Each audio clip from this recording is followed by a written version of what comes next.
assist man, playmaker that way. I mean, do they expect him to ever develop into like a sniper type role, or do we expect him just to become like the assist? You see how great he is handling the puck and how he passes, and he's an awesome passer and assisting. But I mean, do they want him to become a better shooter?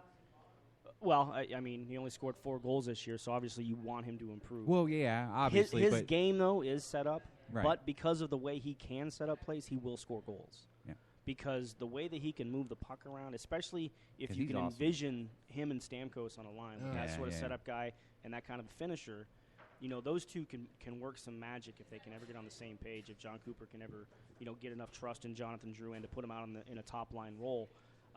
He will eventually score goals because teams are going to respect his ability to make a play, and sometimes they'll overplay the pass, which will open up opportunities for Jonathan. And the goal that Jonathan Drouin scored against Montreal late in the season, that was beautiful breakaway. It was. He's got that skill in him. He'll get it. Just like John Cooper says, he has to learn. This is a guy for 3 years in Halifax. Wasn't asked to play defense. Didn't have to play defense. Didn't have to play without the puck because he always had the puck on his stick. Right. It's a big adjustment going from that to the NHL. Right. Oh, where you're playing against men and guys who have played for years and years and years. He'll figure it out. He's a smart player. He's a proud player.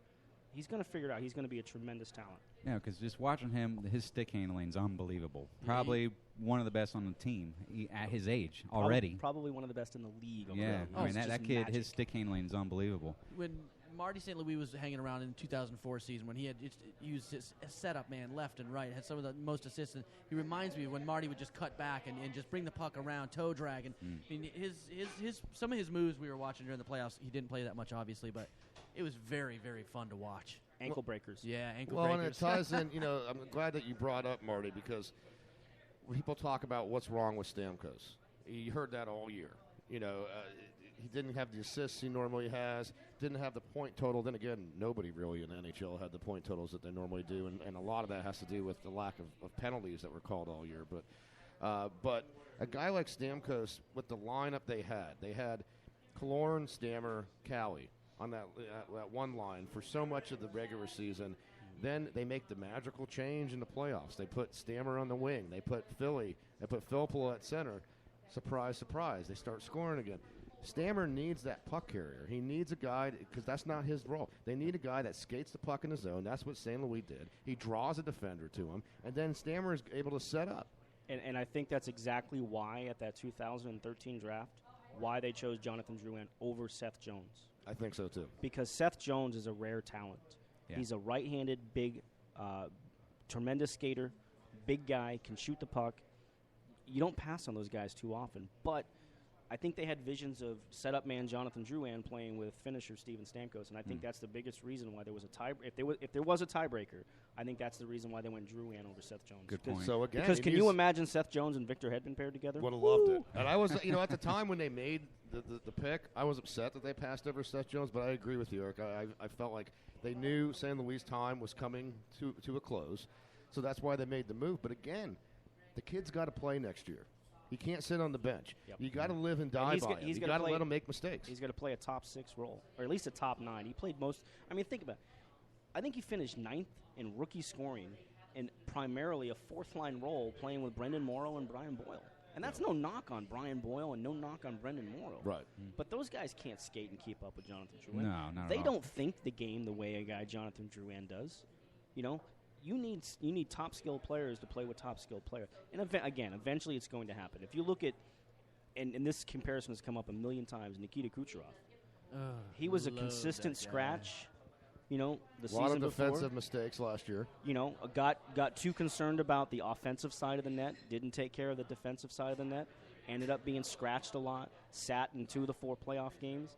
He came back to camp determined he was going to be a different hockey player. And you can't treat everybody the same, but I think that's the idea they have in mind with Jonathan Drouin. You talk about the draft. What did you make of the draft this year? Because this was a different for the Yzerman, Al Murray regime. This was a unique draft to me, in my opinion, because in the past where you saw a premium on skill or sometimes at just filling positional depth, where there'd be a focus. 1 year there was a focus on defensemen. 1 year you saw a focus on just raw skill in general. This year, it seemed to me like the premium was on character more than anything else. And some of the picks surprised me. When Yzerman traded down into the second round, you could tell he felt like, okay, there's probably 4 or 5 guys that he can get by trading down. I'm thinking there was probably a guy that they wanted that got picked right before they were about to go up to the podium, and then they decided to trade down. But a guy like Mitchell Stevens, right? Isn't that Correct, who they drafted in the first pick? A character guy. A lot of these guys, they were grittier type of players. They were more defensively responsible type of players. So, I mean, at this point, what do you think their approach was with this draft? This was a lot different than what we've seen. Well, it's funny because you every year you talk to Al Murray, you talk to Steve Yzerman, it's always best player available. But yet you look at it and you see trends. Just like last year, 3 of the first 4 picks, defensemen. Actually, the first 3 picks were all defensemen last year. This year, 4 of the first 5 were on forwards. And they say that that's not by design. I don't know if I totally buy that. But, yeah, this year you didn't see – and they admitted there was somebody in their top 15 that they were trying to get up to get. And when that player disappeared, they decided to move back because, as you said, there was a group they felt of about 15 to 20 players that they could get with that 33rd pick that they were going to be comfortable with. And it ended up being Mitchell Stevens. And, the Ryan Callahan comparison has already been made, But I can tell you, in watching the development camp out here the last couple of days, Mitchell Stevens has some skill. Yeah, it's on your periscopes on that. Yes, he's got some skill. It's hard to tell sometimes in these development camps because it's summer. There's not a lot of that. Some of these guys haven't been on the ice for 6 weeks. But he's got some skill. I've seen it.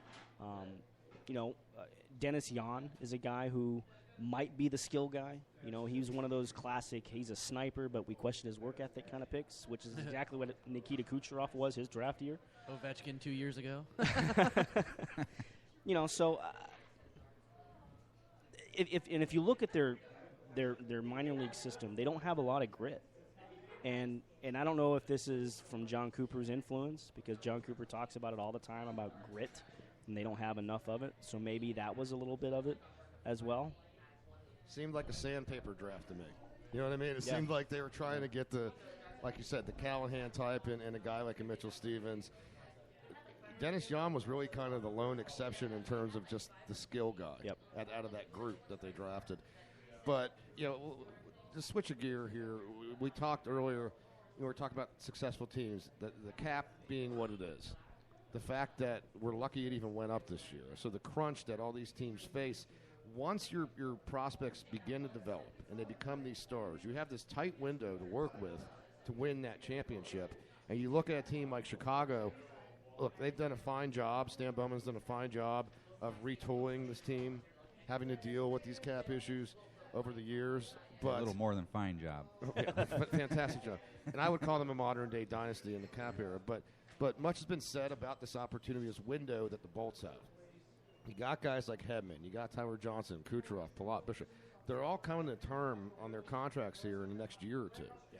So, you look at the model with today's NHL with the successful teams, and it seems in recent years that these teams, they try to lock up a 5 or 6 player core. Yes. And then they try to build around that, and they supplement that with these younger, cheaper players. I mean, any guesses in your mind on what the future holds with the Bolts with that, in that regard? And as I watch this now, as I watch all these teams and what they have to do, does this model of survival that all of these successful teams have to employ, does this ultimately phase out all mid-tier veterans entirely out of the NHL? Because if you begin to have these 4 or 5 core guys that you got to pay big bucks at, then you got to supplement with the younger guys. Where does that leave the mid-tier, higher paid guy? Where does that leave the $3-4 million a year mid-tier guy? And that was exactly the concern, even going back to the lockout in 2005. That was the concern. The middle guy is going to get squeezed out here because the top players are always going to get their money. It's always going to happen. And that's why, you need those younger players who can play but come in at a cheaper number. So, yes, those mid-level players, there's always going to be a role for them, but they're not going to get the money or, let's say, the percentage that maybe they used to get pre-lockout days.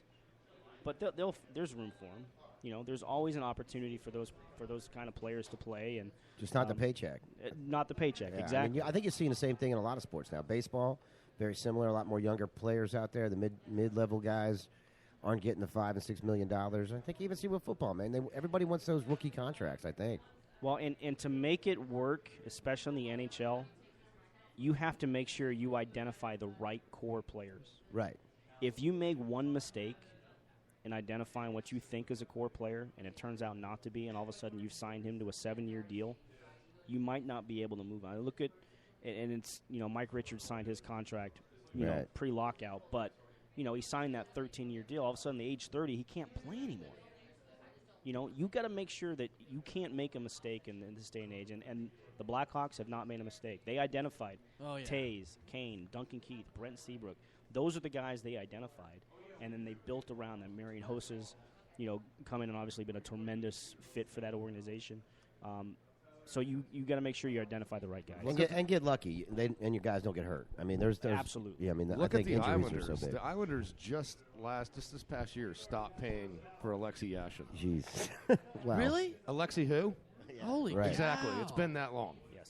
12 years. But it's not as bad as the Mets when Bobby Bonilla. They're still paying him like 20 years until like later. 2035. Are they really? $1 million every July 1st. It's incredible. It must be nice to be him. Happy 4th It's like July. Egg McMahon comes and visits him once a year. And he's like, you Knocks on the door. it? Surprise! Oh, you're back. Here's a $5 check. No. Well, what we want to wrap up with is the state of the league as we see it right now. I mean, we obviously love Gary Bettman. No offense to Gary Bettman, but he's done wonders for this league, and the league seems to be at an all-time high. I mean, coming off one of the highest-rated Stanley Cup Finals, watching-wise, of all time. With a small market team. With a small market team. I mean, obviously you had Chicago, so that helps because usually people that when teams win, the bandwagon mentality comes along, which is fine because I'll invite everybody on the bandwagon if they want to come. But with the state of the league right now being as high as it is, I mean, can we get higher with the league? I think we can go farther. I mean, I think next year is going to be even better. Why do you think there's expansion coming? There we go. You're getting expansion because the league is starting to flourish. And also, all these owners, such as Jeff Finnick and Vinny Viola down in Florida, they've all been promised by Gary Bettman these expansion fees. Wow. So they're coming too. And there we go. It's $500 million. That's a big number. So let's talk about 2 expansion franchises. That's $1 billion spread amongst the 30 teams. Wow. I think obviously Vegas is getting one. At this point, you look at the season ticket drive that Vegas has shown, the fact that they're building an arena. I think it's clear. It's a wonderful idea. idea. If it's not an expansion team, it's certainly a relocation team a la Glendale. The New York Post has already reported that the Coyotes will be moving there. It's been completely refuted by the league, more vehemently than they've ever denied something in the past. Really? So I don't know how much there's legs to that, but the fact that Vegas is an option one way or the other. Seattle's probably going to end up with a team. They're getting ready to Quebec file. City is going to fill their building's about done. Well, Seattle's filing an application. Yep. They just announced that. Quebec's already building their arena.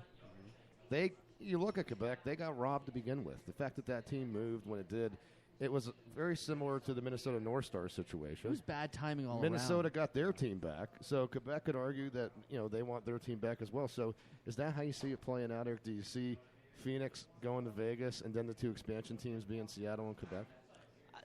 You can't definitively say what the league is thinking. Where's your crystal ball at, man? Come on, man. That makes sense, but sometimes the NHL does stuff that doesn't make sense.